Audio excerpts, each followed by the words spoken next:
Hello, everyone, and welcome back to installment number 6 in our study of Acts 1, 9 through 11, and the promise by the angel. As Jesus ascended into the heavens and the disciples saw that, they were astounded. And the angel said, "Why do you gaze into the heavens? This same Jesus who is taken up from you will come in like manner as you see him go." And the argument is generally made in the controversy about what is known as the full preterist view, the view that all prophecy has been fulfilled. The argument is made, those disciples saw Jesus ascend into heaven in the 5'5" Jewish body of a Jewish man. Therefore, since he was to return in like manner, that must mean that Jesus will one day come out of heaven, riding a cumulus cloud, in the body, physical body, of a 5'5" Jewish man. Well, in our previous installment, we examined the doctrine of the transfiguration. We actually introduced the subject as it relates to the coming of the Lord promise of Acts chapter 1. We looked at this following fact. Acts chapter 1 is the promise of the second coming. Matthew 16:27, the promise of the coming of the Son of Man with his angels in judgment to reward all men, is the promise of the second coming. That means Matthew 16:27 is the coming of Acts chapter 1. We examined the fact that the prophetic source and background of Matthew 16:27 is Daniel 7, and the promise that during the days of the Roman Empire, persecution would arise against the saints, the Lord would come in judgment of the persecutor, and the kingdom would be established. And we saw some critical facts. Number one, we saw that whatever our concept of this coming of the Lord might be, it cannot be extended beyond the days of the Roman Empire. Number two, we have seen Jesus' teaching in regard to the time and the framework for the vindication of the martyrs and the identification of the persecutors. Old Covenant Israel was the persecutor. And he unequivocally said that all of the blood of all of the righteous, all the way back to creation, would be vindicated in the judgment of Jerusalem in his generation. Now, with that background, we want now to look a little bit deeper at the concept of the transfiguration. In the first lesson, I suggested to you Matthew 16:27 and 28 is the promise of the second coming. But 6 days later, according to Matthew chapter 17, and virtually all scholars agree on this, 6 days later, Jesus took his disciples, Peter, James, and John, up on a mountain, and there he was transfigured. There, they saw the vision of the fulfillment of the promise of the second coming. So, Acts 1 is the promise of the second coming. Matthew 16:27 and 28 is the promise of the second coming. But the transfiguration is a vision of the fulfillment of Matthew 16:27. Therefore, the transfiguration is a vision of the fulfillment of Acts chapter 1. I hope you catch the power of this because it is incredibly important. Throughout the entire history of interpretation, going back very, very early in church history, church fathers have seen the incredible significance of the transfiguration vision. There has been virtual unanimous agreement that the transfiguration was a vision of Christ's second coming. Extremely few voices, and I mean extremely few voices, have ever dared to suggest that the transfiguration was a vision of anything other than the second coming. Now, some have tried to suggest that the transfiguration was a vision of Jesus' resurrection from the dead. Well, I'm sorry, that just won't work. That would have to mean that it was totally unrelated to the prophecy of Matthew 16:27 and 28, the coming of Christ in judgment in the kingdom. Sorry, Jesus' resurrection does not qualify for that. The transfiguration was a vision of the second coming. I know that because Peter, remember, who was with Jesus on the mountain, Peter wrote in 2 Peter a refutation of the scoffers who were present. Now, this, once again, is one of those remarkable instances in which virtually all scholarship is agreed.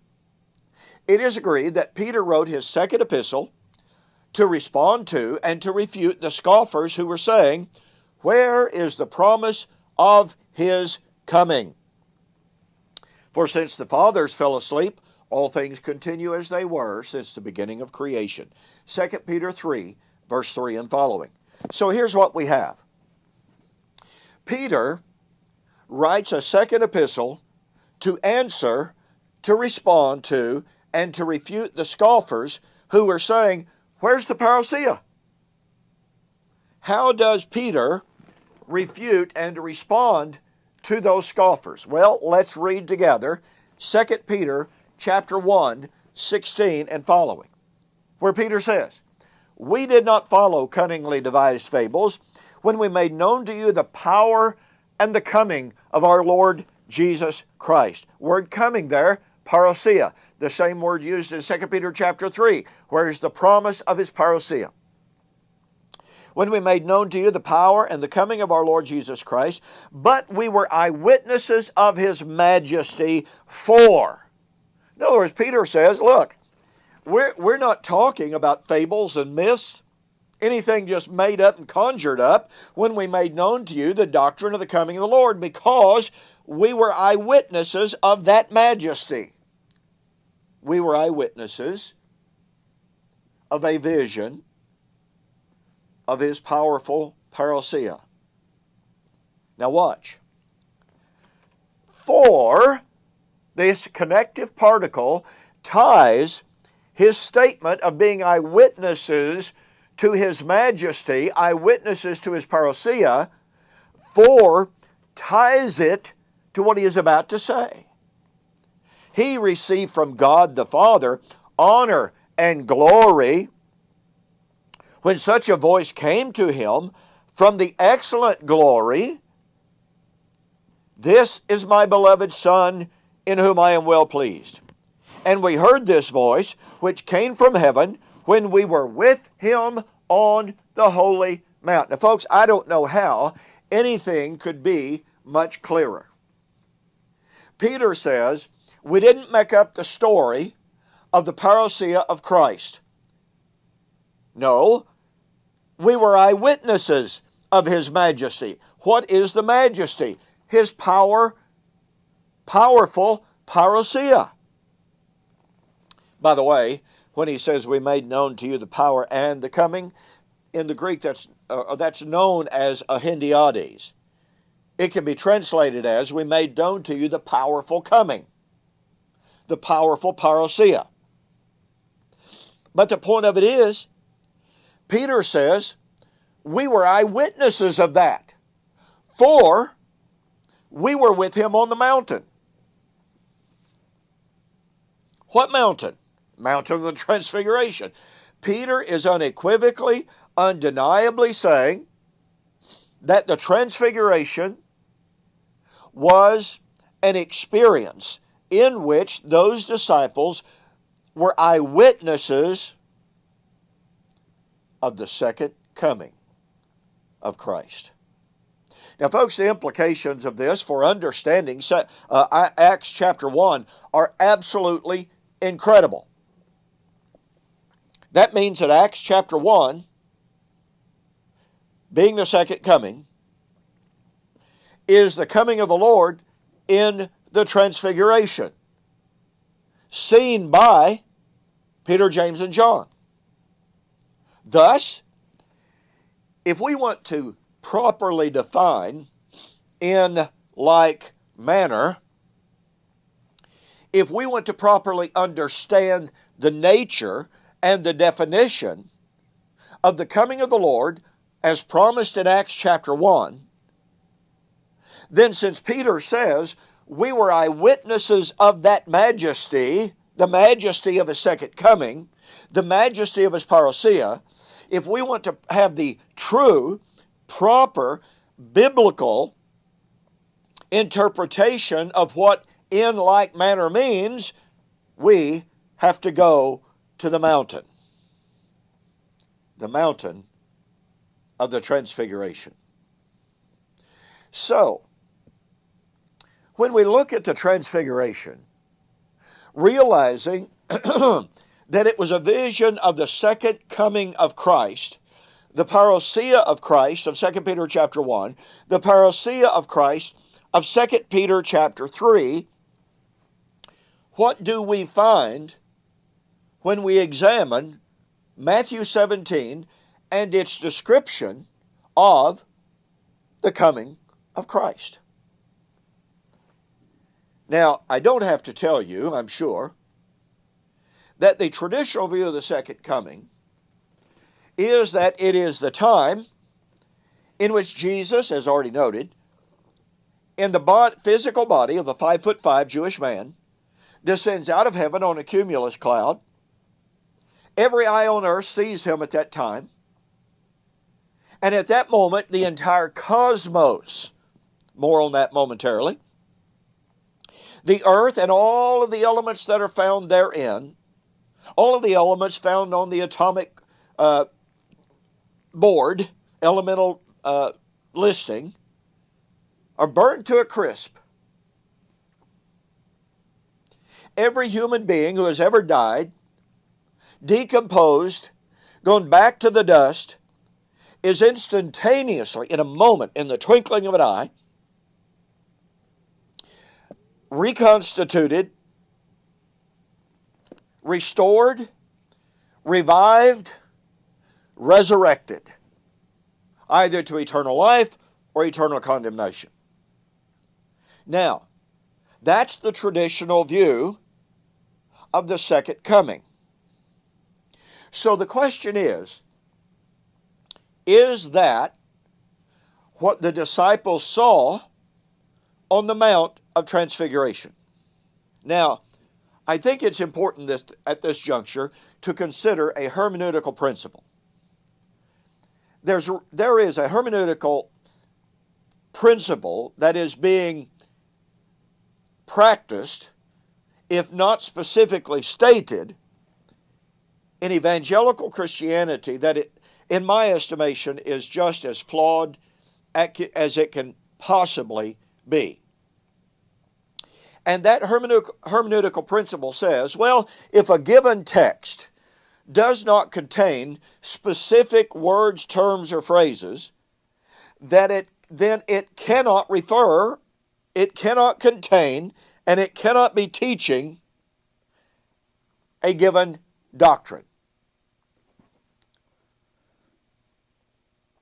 I really believe this is one of the most misguided principles in all of hermeneutic.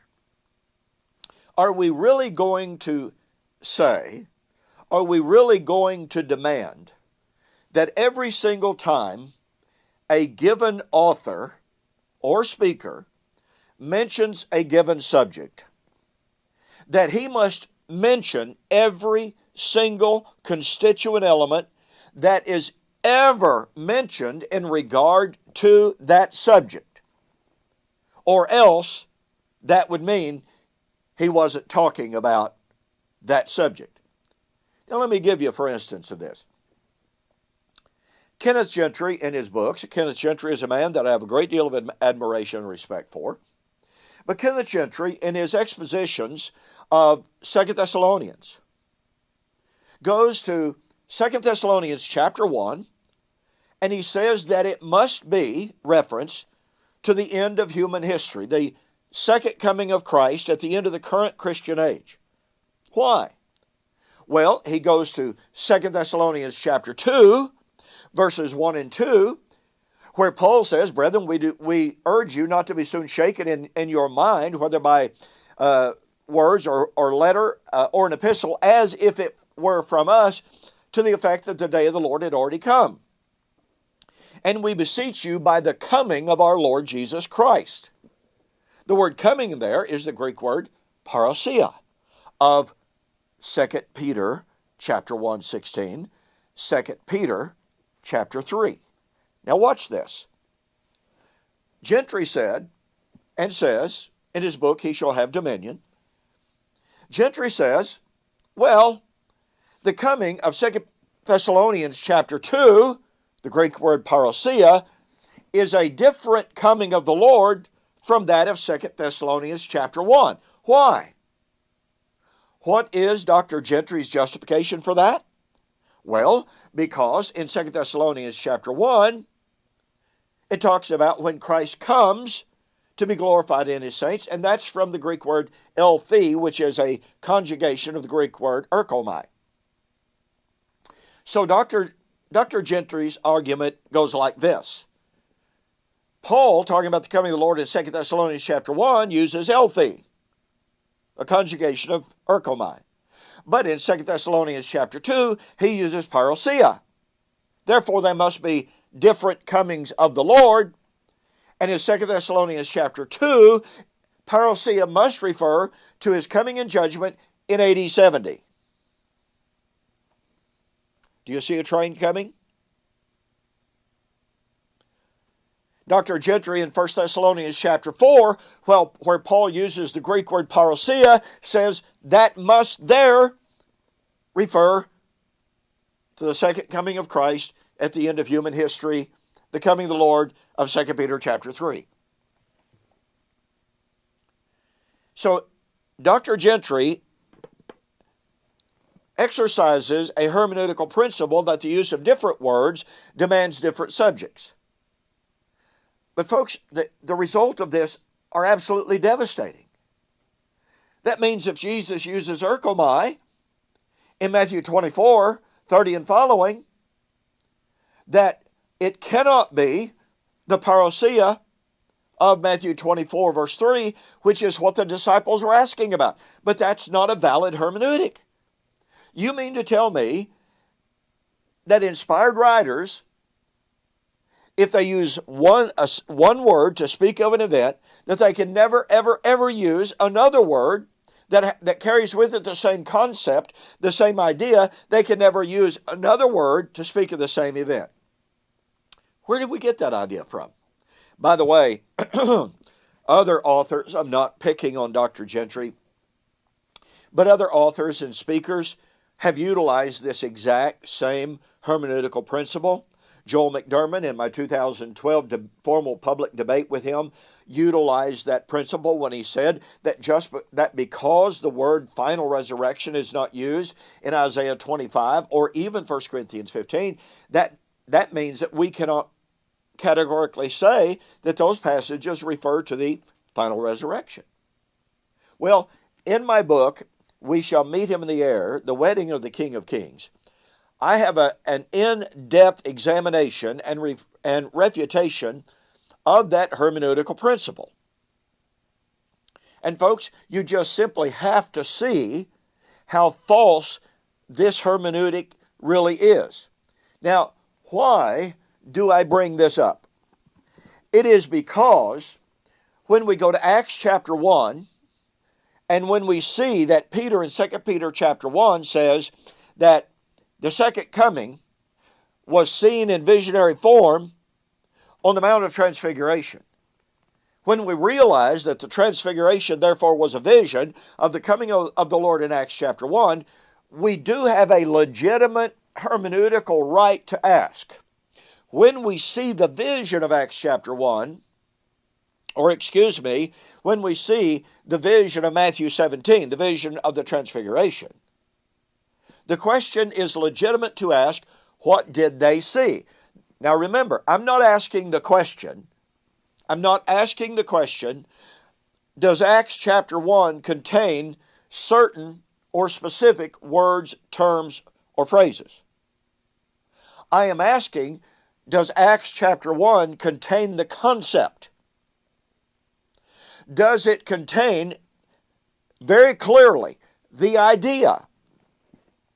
Or could it possibly be true that the vision of the transfiguration in its description of the second coming gives us sufficient information, sufficient evidence for saying, okay, if you believe Acts chapter 1 is an earth-burning, time-ending, cosmos-destroying event when every human being who has ever died and decayed and gone back to the dust is raised from the ground, then we have a perfect hermeneutical right to say, is that what's described in the vision of the second coming on the Mount of Transfiguration?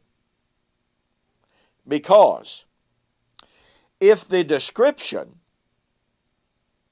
of the transfiguration being a vision of the second coming, if the description of the second coming in the vision of the transfiguration does not allow for that concept of the second coming in Acts chapter 1 or in the transfiguration, then we have the perfect right to exclude that concept from the second coming. In other words, to put this as simply as possible, the second coming was a vision, the transfiguration was a vision of the second coming.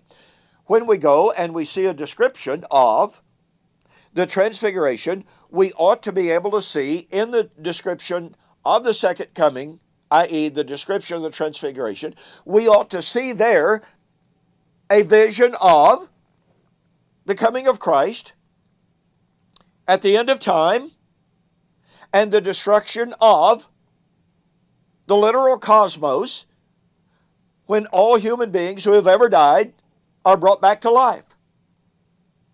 We ought to find, and again, we don't have to have every single one of those tenets, but we do have to have sufficient information, sufficient description of the second coming in the transfiguration that says, okay, the transfiguration is a vision of the second coming.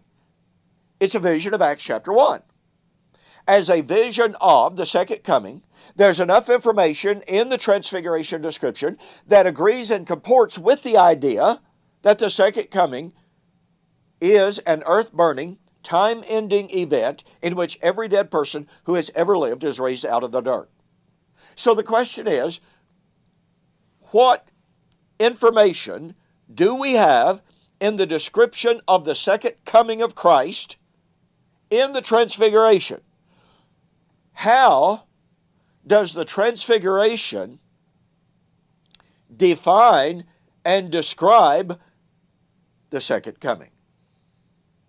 Let's go to the mountain, shall we? In Matthew chapter 17, Jesus took his disciples up onto the mountain. Now I want you to notice something that's very critical at this juncture. When Jesus went up there on the mountain with his disciples, he was in that 5'5" Jewish man's physical fleshly body, right? The disciples were not afraid of him, right?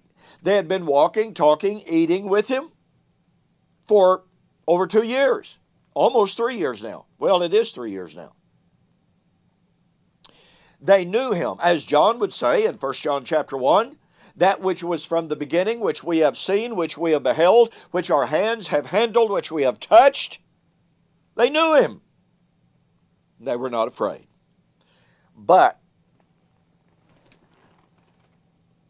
he was transfigured before them. His face shined like the sun. His clothes became white as the light. And behold, Moses and Elijah appeared to them, talking with him.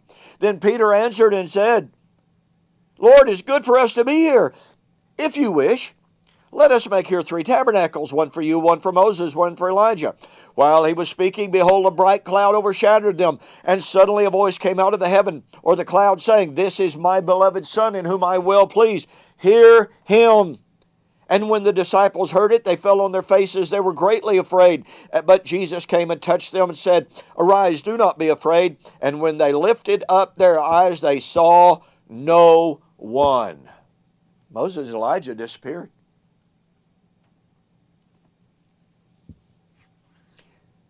The Transfiguration was a vision of the second coming. The Transfiguration was so awe-inspiring. Can you imagine? Let your mind run free. One moment, you have a 5'5" Jewish man in a physical fleshly body with which you're totally familiar. The next moment, the appearance of this one that you know so well is so radically altered. The Greek word transfigured is from the Greek word metamorphosis. You and I know this word. It is when that ugly little worm crawls out on a limb, spins a cocoon around itself, and after a period of months, emerges from that cocoon in a form that's not even close to what it used to be. It went from ugly to glorious. It went through this radical transformation. Went from being a tanned, may I use the term, physical fleshly body of a Jew in which his face shined like the sun. I couldn't even look on his clothes. Now, I want you to consider this for a moment. The vision of the Transfiguration, and yes, by the way, it was a vision. That doesn't mean it wasn't real. Let's not make that mistake of wrongly defining vision. But that vision of Jesus, transfigured, not in the normal fleshly body of a 5'5" Jewish man, but in a radically altered, radically transformed form, is a vision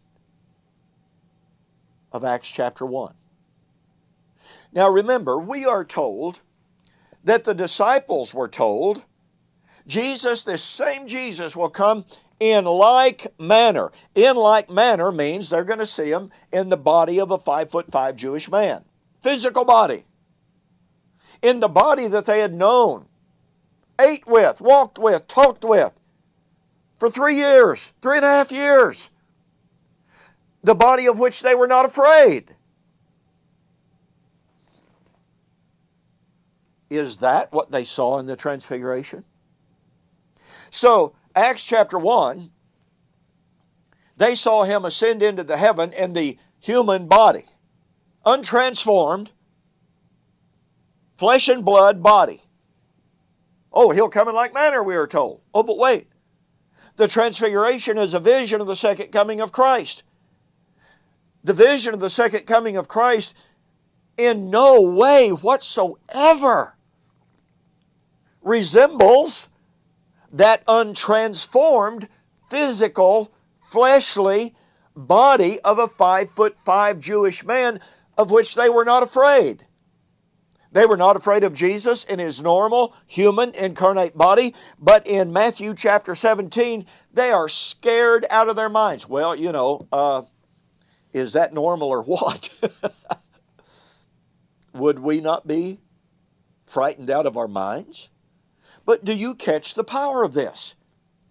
Folks, we cannot argue from Acts chapter 1 that in like manner refers to that fleshly, physical, human, flesh and blood body of Jesus, the body of which they had never been afraid, and he must come like that, and then turn right around and acknowledge that the transfiguration was a vision of Christ's coming, when the transfiguration vision in no way, shape, form, or fashion resembled that normal, incarnate, untransformed, physical, flesh and blood body of Jesus. There is no in like manner correspondence here from a physical perspective. Oh, but you know what? There is a relationship when we see that Christ ascended in glory, and Peter says, we were eyewitnesses of his glory. Oh, there we have correspondence. See, this is a Hebraic way of looking at things. So, back to the question then, but keeping firmly in mind that from a physical perspective, there is no comparison between the physical, fleshly body of Jesus as a 5'5" man ascending into heaven and the description of the parousia found in the transfiguration vision. No comparison whatsoever. So that raises the question, what did the disciples see when they saw a vision of the transfiguration? The second coming. Oh, wow. You just have to catch the power of this. What did they see?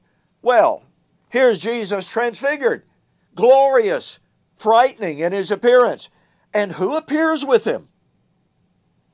Moses and Elijah. Who are these guys? Moses, the penultimate lawgiver of Israel. Elijah, the very symbol of the prophets. We have Jesus, the one to whom Moses and the prophets pointed, the one to whom they looked forward to. And Peter's immediate response is, Lord, it's wonderful for us to be here, and if you will, we'll build 3 tabernacles. You see, Peter wanted them to dwell together on equal footing. By the way, we have reference here probably to the Feast of Tabernacles, the time of harvest, i.e. resurrection, that Peter was envisioning here, but it was not to be. Christ was not to dwell in the house of Moses. He was the house to which Moses pointed. Hebrews chapter 3, 1 through 3. He was the greater house that Elijah and the prophets pointed forward to. But here's Peter saying, Lord, we want you to dwell together in equality with Moses, with Elijah. But a cloud overshadowed them. And the voice came saying, this is my beloved Son, in whom I am well pleased. Now the Greek is in the emphatic mode here, and it is literally him here. And when the cloud disappeared, Moses and Elijah have disappeared. What have they just seen? They have just seen Moses and Elijah disappear, heard the voice say, him, not them, him here. In the transfiguration, the disciples saw the surpassing transcendence of Christ, representative of the new covenant, and the passing of Moses and the law and the prophets. By the way, do you realize that this view is one of the most widely accepted views in the entire world of scholarship? This is not a, quote, preterist interpretation, unquote. This is the predominant view of scholarship. So, the transfiguration was a vision of the second coming. Thus, it was a vision of Acts chapter 1, the coming of the Lord there. But let's go back to our question and ask, as we refresh our mind, that in the Transfiguration they saw the passing of Moses and the prophets. Since we are told that the second coming is a vision of the end of time, we are told that the second coming is the end of the material cosmos. We are told that the second coming is the vision, or is the time of, the resurrection of every decomposed human body, of every human that's ever lived. The question is that what they saw in the Transfiguration? Now remember, once again, I'm not saying those specific words have to be found. I'm saying, is the concept, is the doctrine of the end of time, is the doctrine, catch the power of this, is the doctrine of the end of the gospel age, is the gospel of the resurrection of every human being who has ever died, decomposed, decayed, back to the dust. Is that doctrine found somehow, some way, in the vision and in the description of the vision of the Transfiguration? And the unequivocal answer to that is no. Let me illustrate that. If the second coming is the end of the Christian age, then why was it the description of the Transfiguration vision? Why was it, I should say, why was it a vision of the passing of Moses and the law and the prophets? Why was it not a vision of the passing of Jesus? Why didn't Jesus fade away?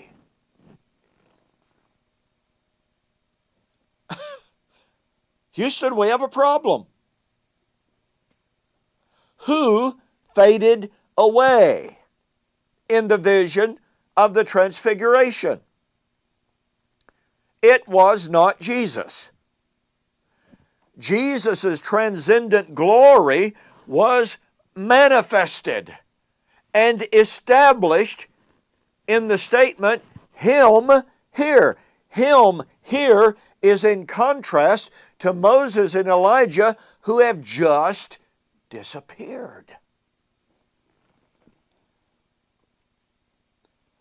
Do we find the doctrine of a literal interpretation of 2 Peter chapter 3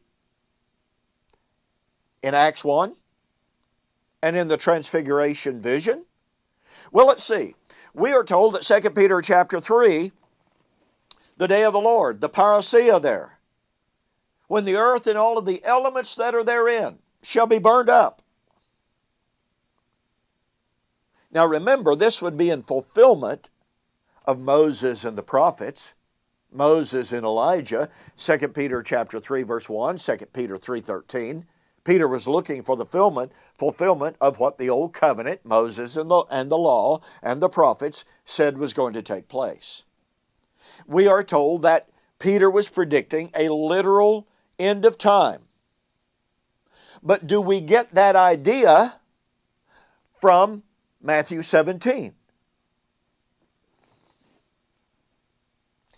Not even slightly. There is no concept, there is no doctrine, there is no evidence in the description of the Transfiguration in Matthew 17, the parallels of Mark 8:38, 9:1 and following, or in Luke chapter 9, there's not a hint of a suggestion of an idea to be found there in the description there that the vision was describing a literal fulfillment of 2 Peter chapter 3. Folks, you know, if the Transfiguration is a vision of the second coming, Peter said it was, then if the transfiguration does not contain somehow, some way, the idea, if it does not give us the evidence that it is describing the end of time, the end of the gospel age, a literal, visible, bodily coming of Christ out of heaven in the body of a 5'5" Jewish man, if the description does not fit, then we've got to reject that idea. Now, Peter said the transfiguration was a vision of the second coming, the parousia. The transfiguration was a vision of the passing of Moses and the law. When did Jesus say that the law would pass?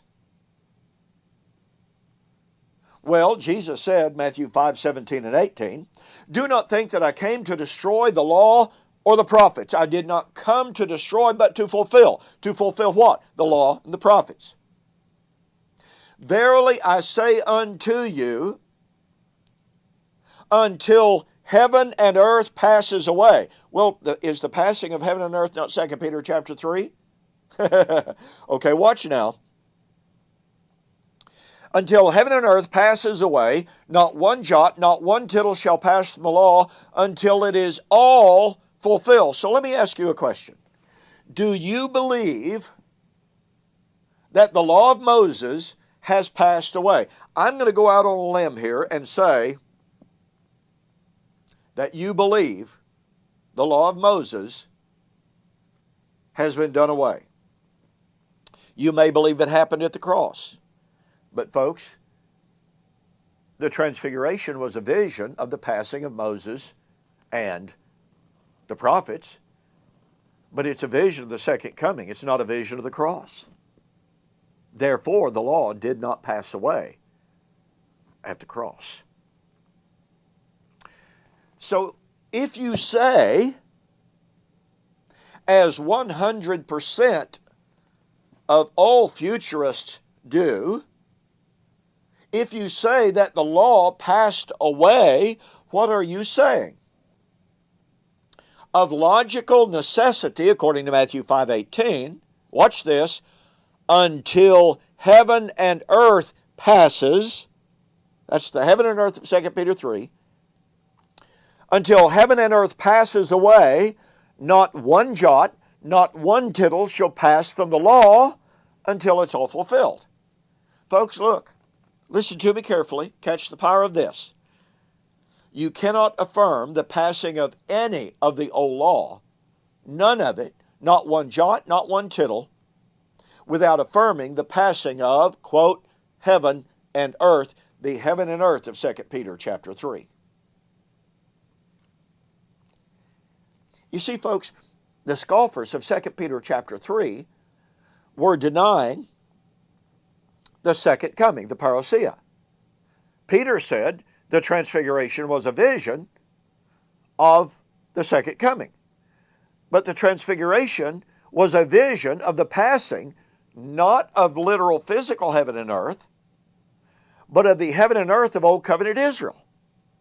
The transfiguration was a vision of the passing of the law and the prophets that Jesus said he came to fulfill. When did Jesus say all of the law, all of the prophets would be fulfilled and pass away? Well, Luke 21:22, in describing the fall of Jerusalem in AD 70, Jesus said, "These be the days of vengeance in which all things that are written must be fulfilled." Now, did Jesus fulfill all of the things concerning his death, burial, and resurrection prior to that? Yes, he had. But the prophecies concerning Jesus' death, burial, and resurrection were not the totality of the law. It was not every jot and it was not every tittle. It did not fulfill Psalms 110 and the prophecy of the ascension of Christ to the right hand to rule and reign until the parousia. The cross did not fulfill the prophecies of the second coming of Christ, as we have already seen.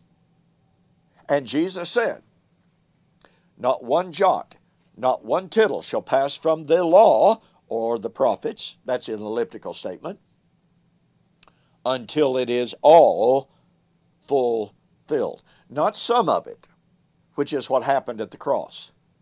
Not some of it, which happened at the Pentecost. Not some of it, which happened with the preaching of the gospel into all of the world. Until it is all fulfilled. And Jesus said that in the fall of Jerusalem in AD 70, these be the days of vengeance in which all things that are written, no qualifications, no all things except, no all things that will lead to other all things, but all things that are written must be fulfilled. Folks, you catch the significance, you catch the power of the Transfiguration. The Transfiguration was a vision of the second coming, thus a vision of the fulfillment of Acts chapter 1. But the Transfiguration was a vision of the passing of Moses, the law, and the prophets. Moses, the law, and the prophets would not pass until they were all completely fulfilled. They would all be completely fulfilled in the judgment of Jerusalem in AD 70. That means that the Transfiguration, as a vision of the passing of Moses and the prophets, being a vision of Acts chapter 1, that means that Acts chapter 1, the promise of Christ coming in like manner, would occur at the passing of the old covenant law and the prophets.